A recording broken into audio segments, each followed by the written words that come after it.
I want to draw an analogy here, and I'm not an historian. I'm a philologist, right? So I Okay. use history to understand ancient texts. I think you use text to understand history. So it's a bit, we're kind of opposite of what we do. Um, so in around roughly the same time, because you called it an insurrection, that's really interesting. Roughly around the same time, within a few decades, Mhm. in China, you have something called the Taiping Rebellion.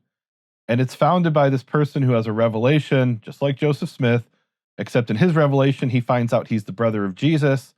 He rebels against the Qing emperor, and he establishes what is essentially an empire in central southern China that lasts for over 10 years. And so he does what I think you suspect Joseph Smith wanted to do, is he creates a religious empire. Yeah. And it takes foreign powers from Europe to defeat him. The Qing can't defeat him. They bring in Chinese Gordon, who is a general who had was eventually killed at Khartoum. There's an international force, General Cho from General Cho's Chicken, who is from Changsha, or a suburb of Changsha, where I lived for a year. He was the Chinese general who led the Chinese forces, but by himself they couldn't defeat the Taiping. Was called the Heavenly Kingdom. That could have happened in the United States. We could have had, and I think I've heard you say, I think, correct me if I'm wrong, that was one of his objectives, was to create a theocracy in the western part of the United States, in the Mississippi Valley, and that could have happened if history had gone slightly differently. So talk about that. That's unbelievable. Like we don't, like today. I don't know. Here's my impression of Mormons as a non-Mormon. Like we even make jokes, right? We make jokes that at the airport when they're frisking the Muslim in the hijab, like, well, they're not doing that to Mormons, right? Because the Mormons are these docile, friendly people. That's not your experience because you grew up Mormon, right? And you know the history. But I think that's the impression of the average American is, we have no security concerns for Mormons. But history could have gone way different. I want you to talk about that for a little bit. Well, there is a militant strain in Mormonism. It's in the Book of Mormon. The Book of Mormon is a revolutionary document. It predicts the founding of a theocracy, the New Jerusalem, what I call the New Jerusalem government, in the wilderness of America. But this wasn't a foreign idea. I mean, you had the Burr conspiracy, Aaron Burr. So tell us what the Burr conspiracy is. Alexander Hamilton in a duel. Right. Well, he was trying to start a Western coup, what they call a Western coup, a government independent of the United States, Really? Yeah, it never came to fruition. And all right, we got to stop here a second. Who's Aaron Burr and what was this Burr conspiracy?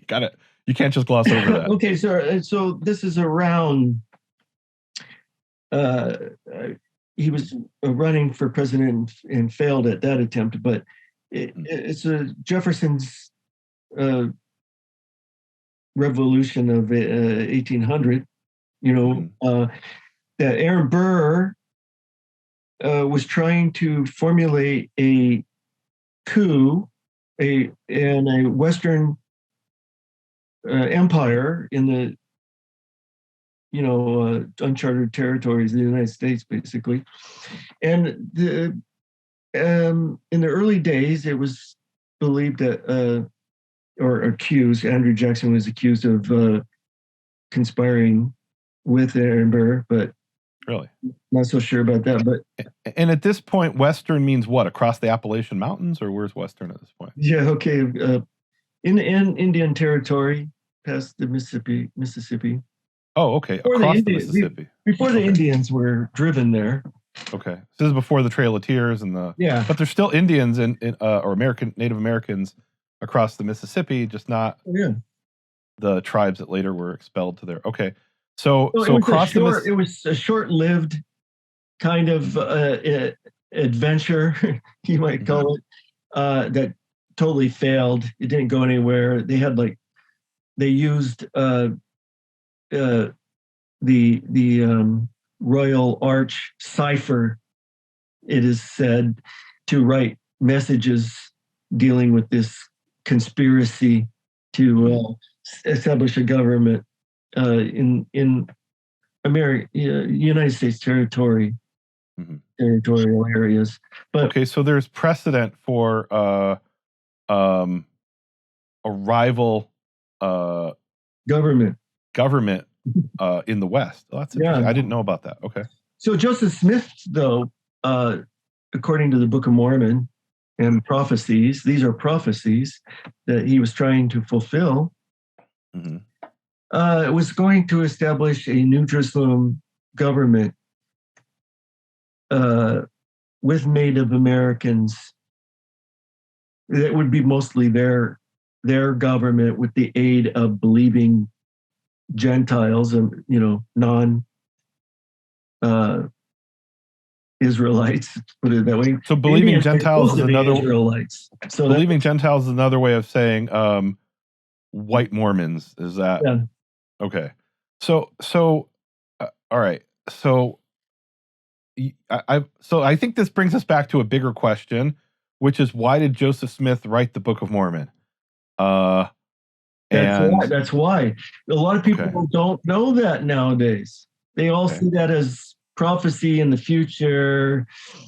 It's a very nebulous idea. When Jesus comes again, maybe when the world has changed anyway. They don't realize that Joseph Smith was trying to do it. So you believe he wrote, one of the reasons he wrote the Book of Mormon was in order to lay the foundation for this theocracy in the western part of what at the time was the U.S. Well, he had no location. Oh, okay. Somewhere he wanted, this would give him authority to rule this theocracy, basically, is your contention. Yes. Okay. To be the prophet of this theocracy that would have a perfect community. They would be one in love and heart. Their hearts would be knit together, and they will have this perfect utopian society. Not unlike Quakers, Shakers. The Oneida Commune is another secular kind of experiment in communalism. And so Joseph Smith, the Book of Mormon, it was all about communalism. It was all about the ideal of that Acts passage where it talks about the early Christians had all things in common. That's really interesting, because the Taiping rebels focused on those verses as well in Acts. Yeah. And then later Mao sort of retconned the Taiping rebellion as an early workers' revolt and as a proto form of communism, right? Because actually, I think it was before Marx, or at least before his publication of the Communist Manifesto, at least the initial Taiping, I could be wrong about that, but the initial Heavenly Kingdom, I think, it certainly didn't, even if Marx had written his works at that point, they wouldn't have been aware of it in South Central China at that point. But they experimented in some form of communal pooling of property, which early Mormons did as well. And I find that was really surprising. Like, this was, this is what some of the things that got them in trouble was experimenting with, just redistribution of wealth, and it failed essentially from an economic perspective. Right, that was the whole bank in Ohio that failed, because they're trying to print money and then give it to people, and they have no way to back it up. The bank was a different kind of thing, but it failed. But before Joseph Smith even arrived in northern Ohio, in that Geauga County, there were already Christians practicing a form of communalism. They were kind of a group associated with Alexander Campbell's Church of Christ, or Disciples of Christ. They were called the family, Morley family, and Joseph Smith tried to correct or change the way they did things in this communal group. But it was essentially, he established a bishop Edward Partridge, who was a former Carmelite, and Sidney Rigdon, who was also a former Carmelite, who had been a bishop in the Campbellite group, but the bishop just meant leader of a congregation to them. Here, Joseph Smith changed bishop to have authority over worldly affairs, like economic and land and things like that. And the plan was that when you join this and you gave everything up to Jesus, and which is you gave the bishop all your property, and then he decided what you needed and gave it that portion back, and he would save the other portion for the poor. Mm-hmm. So that was the plan to begin with. So do you think this has something to do with Joseph Smith growing up in like abject poverty, that he has this ideal, well, nobody should have to have that poverty. We should, some people have too much, and so we should share it with the people who don't have. Do you think that has anything to do with it? Yeah, it has to do somewhat with that he thought these religious people that didn't share enough with the poor were hypocrites, basically. And he said, if you're not equal in wealth, you're not equal, in the kingdom of God, kind of in heaven. So it's